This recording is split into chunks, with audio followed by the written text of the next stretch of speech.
இனிமே கண்ணை மூடிட்டு கடலை எண்ணெய் வாங்கலாம். ஏன்னா மந்த்ரா கடலை எண்ணெய் இதயத்தின் தயாரிப்பு.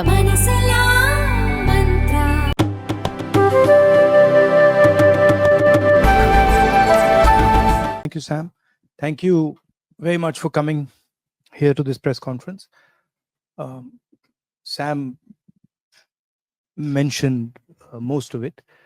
We've been traveling abroad to meet different people, both from Europe and from our diaspora. And we've been doing this regularly now. We went to the United States, and now we've come to the EU, trying to get a sense of what is going on here, and also to give people a little bit of a sense of what is going on back home. So, happy to take your questions. Yes, please. I have 3 questions, if that's okay. Let's start. Can we do one at a time, please? Can we do one at a time? That's what I'll do. All right. The first question is, what was the main message for the parliamentarians here? And what do you expect from them? What do you expect from Europe? Have you come with any sort of expectation that you tell them, give them a message, and then you want them to do something? No. And it's more of a conversation than a message. I'm no one to come and give a message to the Europeans. It's an exchange of ideas about what is going on in India, what's going on here, the type of cooperation that we can do. So it's more of the frame is a conversation. We discussed with the parliamentarians across the board relationship between India and Europe, changing globe, transition, into a new sort of energy paradigm, into a new mobility paradigm. So that was what the discussion was about. Very fruitful. What's happening in India? What did you tell them? Could you elaborate on it, please? Yeah, we were giving them a sense of the type of challenges India is facing, economic challenges, other challenges, the general sort of attack on the democratic institutions. So that's what we discussed. Yes. Can you speak a little louder? Welcome to Brussels, and thank you so much for organizing this. I had to say, you're basically here on the eve of G20. Most of the European leaders are back in Delhi, and they're going to be meeting with Mr. Modi. They're going to be meeting with the government there. And my question to you is, do you feel with all of these... We can hear you. Do you feel with all of these meetings they're going to be having, the Western leaders, are they giving Hindu nationalism a free pass? Are they giving the persecution of Muslims and minorities a free pass in India right now? I don't think. I think the G20 is an important conversation, and it's a good thing that India is hosting it. Of course, there are issues in India that we raise, but I don't think. I think the framing that are they giving them a free pass is not exactly correct.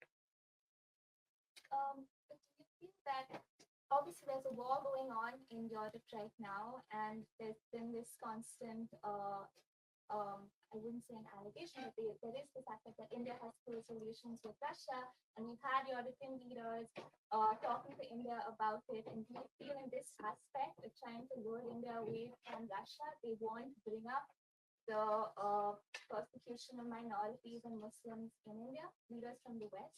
No, I mean,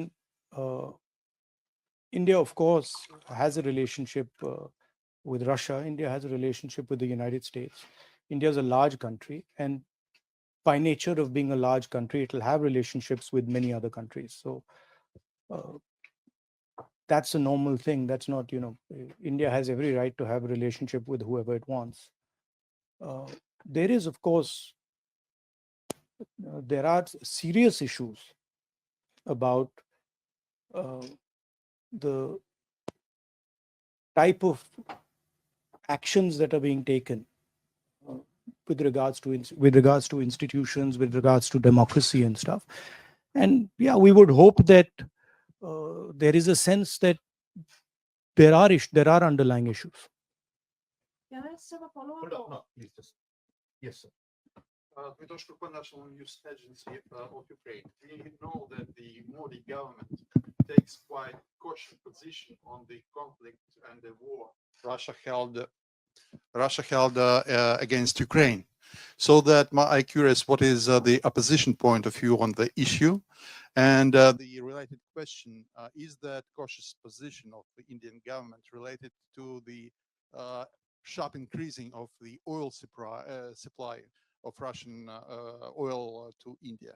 I Thank you. think the opposition, by and large, would agree with India's position, current position on the conflict.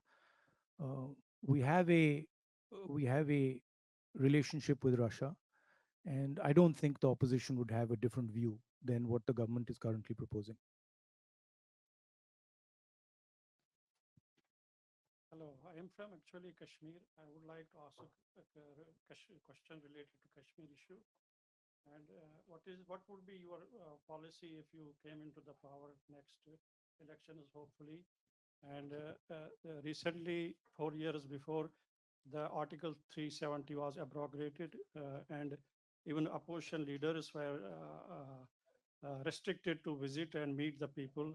And how you see the future of Kashmir? Thank you. I mean, our position on Article 370 is very clear. It's in a resolution passed in the CWC of the Congress Party. I would urge you to take a look at that. Of course, we are for ensuring that every single person in our country has a voice, is allowed to express themselves, and we feel very strongly that Kashmir should develop, Kashmir should progress, and there should be peace in Kashmir.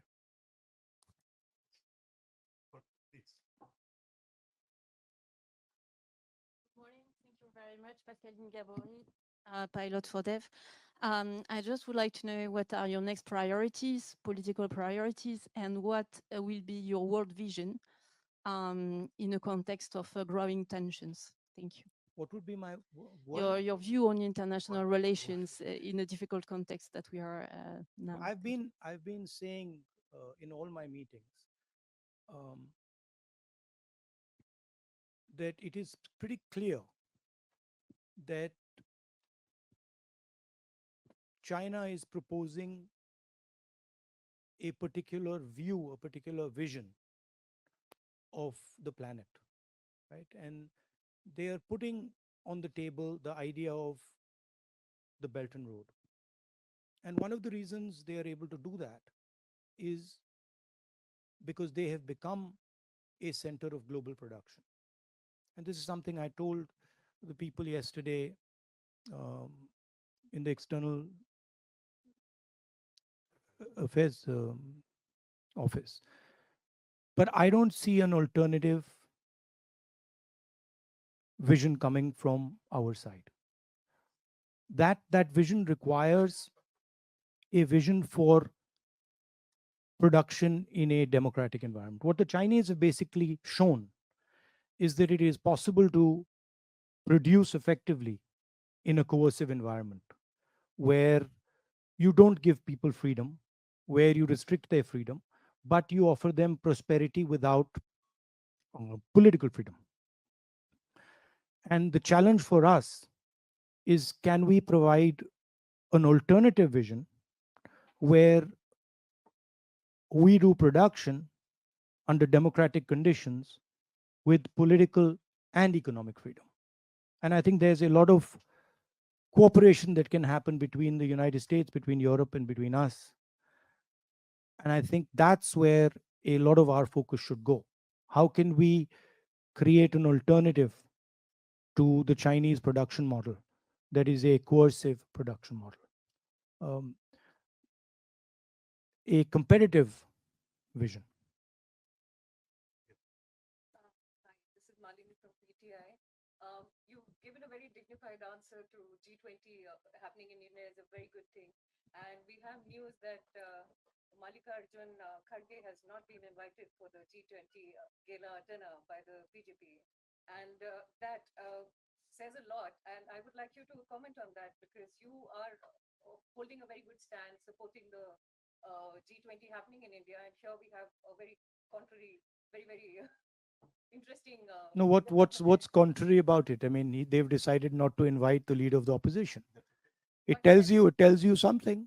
I mean, it tells you that they don't value the leader of 60% of India's population, and it's something that people should think about.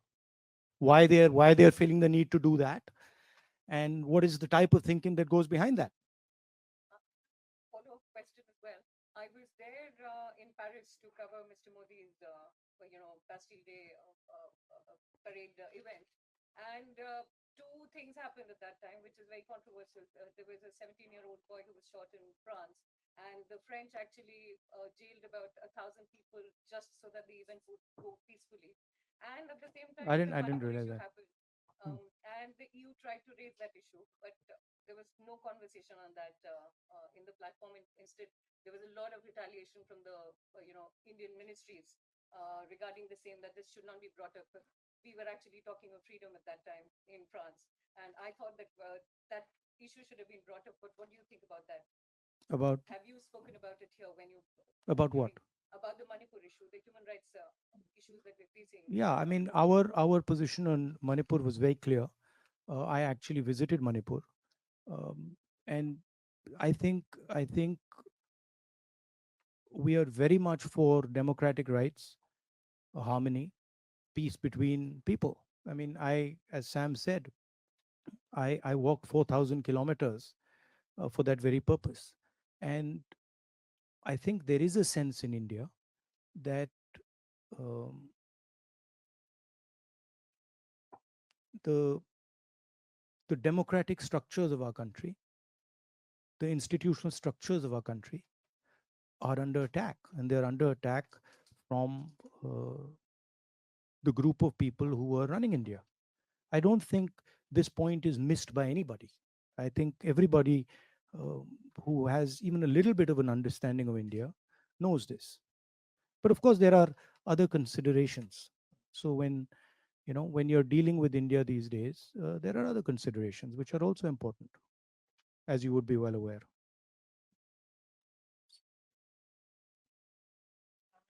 The democratic fight and the fight for democracy in India is ours, and it's our responsibility, and we will take care of it, and we will make sure that uh, the sort of onslaught on our institutions, on our freedom, is stopped.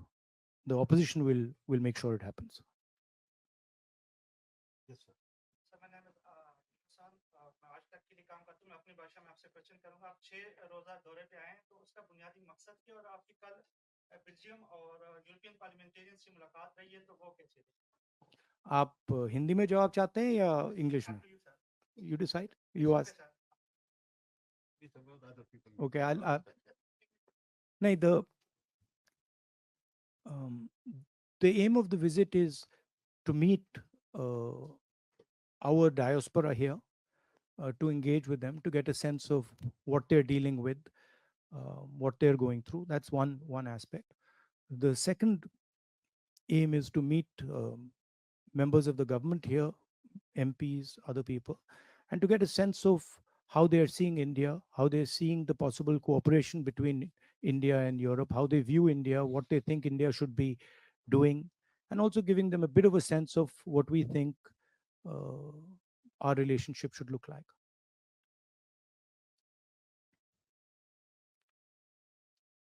Yes, ma'am. Yes. Microphone.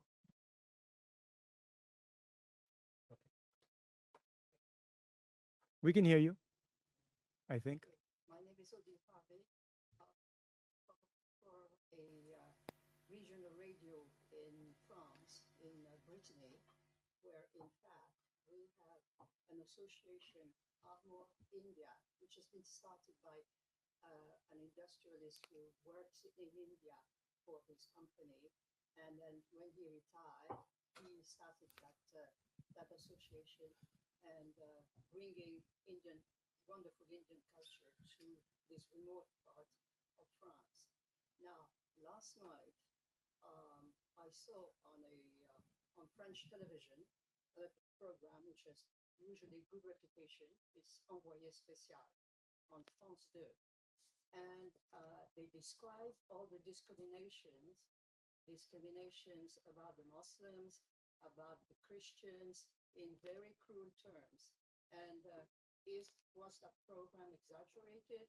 You can still see it on the Well, outside. ma'am, And I know you're going to France, so I just would like to know about the situation of all those discriminations in India. Thank you. I mean, of course, I would have to see the program before I could comment on whether it was exaggerated or not. So I don't know what that program was saying. But certainly there is an increase in discrimination and in violence in India, and there is a full-scale assault on the democratic institutions of our country. That everybody knows, and internally in India it's been commented on, and globally it's been commented on. And of course, minorities are under attack, but so are many other communities. Dalit communities, tribal communities, lower caste communities are also under attack. There is a attempt to change the nature of our country. Our country in the constitution is described as a union of states, and we believe that the most critical aspect of our union is the conversation between members of our union.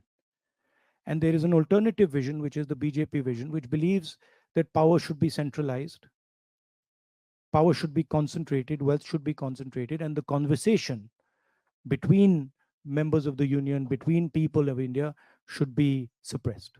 And so this is the fight between two visions. I like to term it the fight between Mahatma Gandhi's vision and Nathuram Godse's vision. Nathuram Godse being the person who assassinated our leader. Follow-up question. Yeah, so there are a lot of people here who had no idea you were here, Indians I'm talking about, and they would have liked a public meeting. You know, a lot of sort of, people who identify themselves as liberal Indians who still believe in the idea of, a pluralistic India. And they were like, oh, he's here, we have no idea, why is there no public meeting? And So why do you There think we is- did not organize that? To sort of meet, have an open, if I'm allowed to finish, an open meeting to meet all kinds of Indians who would have liked to sort of just see you or, or talk to you. And the second question is let's deal with one question at a time. But everybody's been asking two. Well, relax. You can ask two. No, one second. We'll So take one at a so time. when we design these tours, we have a structure, and the organizers decide whether we are going to have closed door meetings, whether we're going to have public meetings and stuff like that, depending on the length of the tour and the type of place we're going to. So I guess in Belgium we sort of opted for a model. By the way, hundreds of people are coming and meeting us, and pretty much everybody in Belgium who of Indian origin knows exactly where I am, and they've been coming by droves to come and see me. But I think we decided that a full-blown Indian-style public meeting in Belgium might not be the best way to do it. You've said in the past you were spied on by the government. Is that still true? Do you have any more information? Are you still being spied on by the Indian government? I mean, the fact that Pegasus was on my phone is a known fact. I mean, I don't know the details of how I'm tracked, but I'm certainly tracked for sure. Yes. In fact, just going back to the Bharat Jodo Yatra, there is also, I think I'm very loud. Everybody can hear me. All right, all right. I have heard a lot of speeches before, starting 2014 onwards. You have been mentioning a very, very important, crisis that is coming up in India. The unemployment of the youth, which is at the highest level right now. While you were on your yatra across the country, Did you meet the youth and did this issue actually really come up Yeah. many times Yeah, I in did. various states? I met thousands and thousands of youngsters, and all of them said exactly what you're saying. The three things they said: number one, unemployment; number two, huge increase in the levels of poverty; and completely skewed income distribution. So few people getting very, very wealthy, and the bulk of people, being pushed back into poverty, and then rising prices and inflation. Those were the three things that repeatedly they told me. Um, the fact of the matter is that India has the highest unemployment that it's had in the last 40 years. So there is something clearly wrong with our economic model. It's not accepted, and there's a lot of uh, media support for the government. So those type of things don't come out. But I don't think the current path we are on, economic path we're on, is sustainable in any way. And there will certainly be consequences and a backlash to this model. Yes, sir. My name is Nadeem Bhatt. I am from Ari News. You have just talked about the minorities in India. I would like to ask about Kashmir. What is your party's stance on the current situation in Kashmir, and what step do you believe should be taken to address the ongoing conflict there? How do you view the role of international diplomacy in resolving the Kashmir issue, and what would be your approach if your party comes into power? Kashmir is, of course, an integral part of India, so it's nobody's business other than our own, other than India's business. Our position, as I stated earlier, is very clear. It's in a working committee resolution. Um, we can give you a copy of that resolution if you're interested in reading it. But I feel that it's very important, the general discussion we're having here, that democratic institutions, democratic structures need to be protected in India, and the voice of people needs to be defended and protected. And that goes for every single part of India, including Kashmir.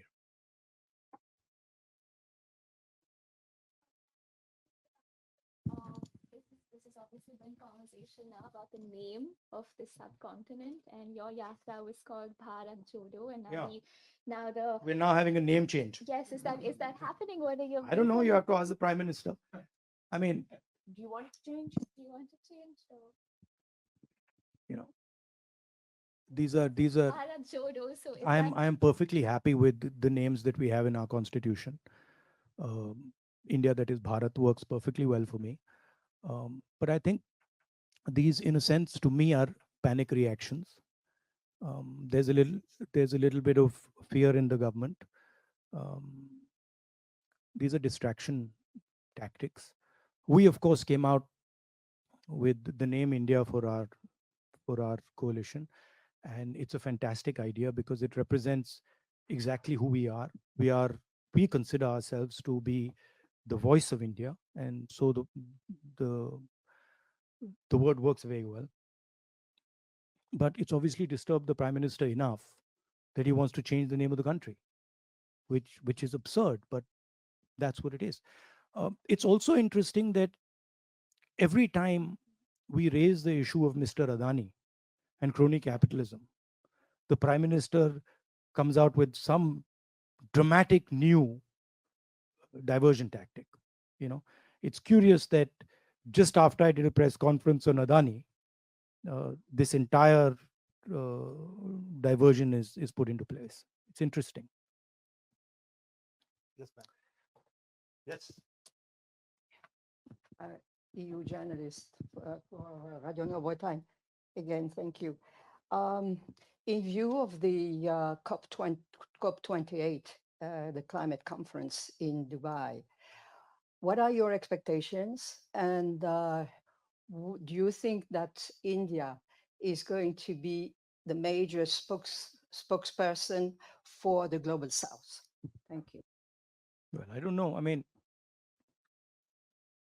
I think India has a relationship with the global south, and I think there are bonds there, historical bonds there, that make us make us close to the global south. I don't know if we are the spokesman of the global south, but certainly we have a relationship with them. On the environment, of course, we are as a planet going through these large transitions, energy transition in the way we move. And I think environment is a central issue for India. Um, it's of course not in a country where there are many poor people. Uh, it's difficult to make environment top of mind, but I think it is a critical issue, and it's very important that we uh, think about it in a strategic and a long-term way.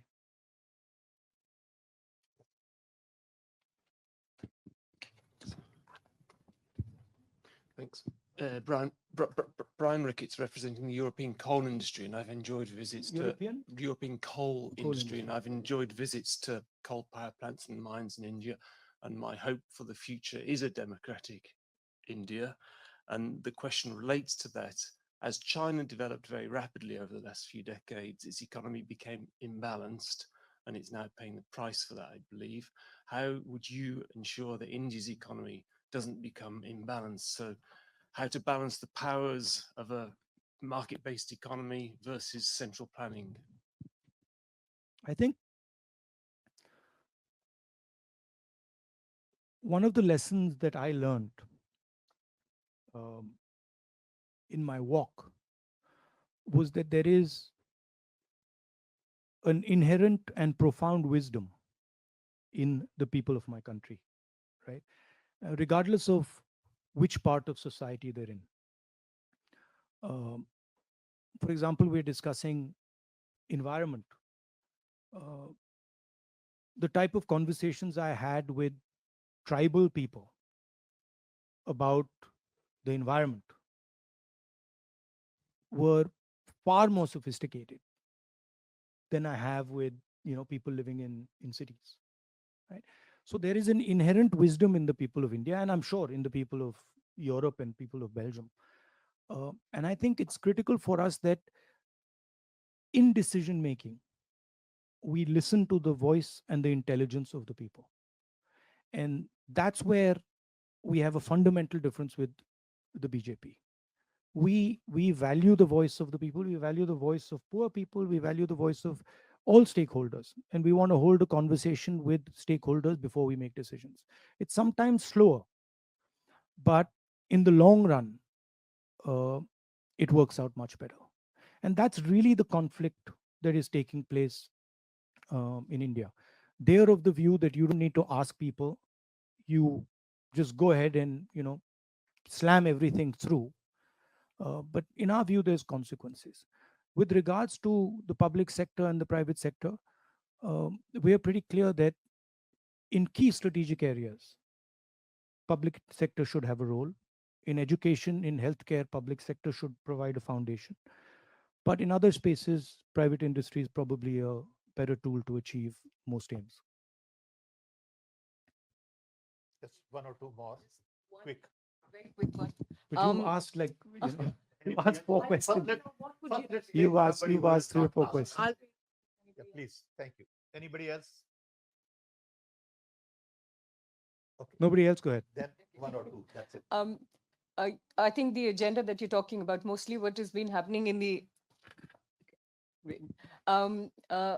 election manifestos, usually, the manifestos of the parties, that's how the elections were initially fought or held, where parties came and spoke about the manifestos. Now, with all the changes that have happened in India, we know so many PSUs have been privatized or are on the verge of being privatized in India. How, in case in next year's elections, in case tables turn and we see the opposition and the alliance probably coming forward and running the country, how do you think those kind of changes that were, that is so massive that have been happening, can be Like which or changes? corrected? The privatization of public sector units, Yeah. that has been happening in India. How do you actually rectify that? Because that has actually taken away employment of so many housewives. I mean, women like my mother would probably be a very good candidate for an SBI banking job, but a private sector will not necessarily employ a person of her age and will look for a more competitive, growth. So I think that's where I see See, a lot of people will where- lose employment because of this in India where- and are doing that. How does this get rectified? Where we draw the line is the notion of crony capitalism, right? We don't have a problem with the private sector. We don't have a problem with the government sector. Where we draw the line is where one or two people start to financially control the whole country, right? And where one or two people or three people are running everything. That's where our problem begins. There's another element to this, which is that government policies in India have systematically attacked the backbone of our employment system. If you look at who gives employment in India, it's the small and medium industry that gives employment in India. And demonetization and GST have devastated those structures, right? So it's a two-pronged attack that the government is carrying out. Number one, impose a huge transaction cost on all small and medium businesses and ensure that you build two or three monopolists who control pretty much everything, right? So if you look at Mr. Adani, our problem with Mr. Adani is he controls the ports, he controls the airports, he controls agriculture, he controls the grain silos, he has real estate. I mean, he's everywhere. And he's dominant everywhere. He controls cement, right? So we think that's counterproductive for the country. And on one side, they are pushing this very monopolistic capital. And on the other side, they're devastating the small and medium people from where we're going to get a job. That's why we're having an unemployment crisis. And the second part is where you require key services, right? Country like India requires the government to be involved in education. It requires the government to be involved in healthcare. And the idea that you can just privatize education and privatize healthcare, it devastates the poorest people because they simply do not have access to this. So they are hitting this from three or four sides, and the solutions are pretty clear. I mean, we would invest much more in health and education. We would protect small and medium businesses. We would try to build an economy where small and medium businesses transition to medium businesses and then to large businesses and then to massive businesses, right? If you look at our small and medium businesses, almost none of them become big businesses, right? They remain small or they die, right? And that's is because of policy. So you can change policies to ensure that you start building champions in these smaller and medium spaces, and you can certainly invest much more in education and healthcare. I'm not saying there's no role for uh, private businesses in education. There is, but the mainstay of any education system in a country like India has to be, it's a government responsibility, and the government can't just say, okay, we are going to, abrogate from this responsibility. So the things that can be done and need to be done are pretty clear. They're not complicated. And if you look at our last manifesto, I think we ironed out quite a few of these ideas. One of the other ideas that we have, which we've tested now, you can get a sense of how we think about these things by looking at our states. So if you look at the healthcare system in Rajasthan, that'll give you a good sense of what we are thinking in terms of healthcare for the country. If you look at our social programs in Karnataka, you get a sense of how we are thinking about social programs for the country. So we tend to run a pilot somewhere, see if it works, and then scale it up. And for example, Manrega was such a case where we ran a small pilot, then we scaled it into a state, and then we scaled it into the nation. We don't believe in these rash decisions where you suddenly demonetize the economy or you suddenly impose a GST. We believe in seeding an idea, letting that idea grow, testing the idea, and then scaling it across. Chhattisgarh has some very good ideas on how to support farmers with minimum prices.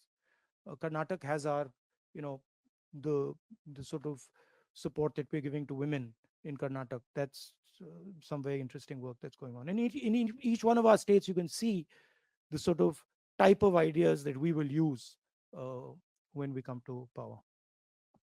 Last question. When you were talking to the parliamentarians, you said it was a conversation and you were informing them about sharing, your reading of what's happening in India. And you have repeated here that, there are problems back home when it comes to institutions and democratic structures. What was their response to you? Did they seem concerned? Did they seem? Yeah, they were very concerned. They were very concerned, and they felt that they felt that there is an attempt to stifle the democratic structures of India, for sure. And I mean, they were very, very clear with us. Okay. We have more questions. You have more questions? You No, have more I questions? thought we gave I you think enough. 5 questions for one person is good enough. I mean, if you, Okay. Well, Sponsors are coming to everybody. thank you. No, but thank you very much No, but- for your time. We really appreciate. Thank you.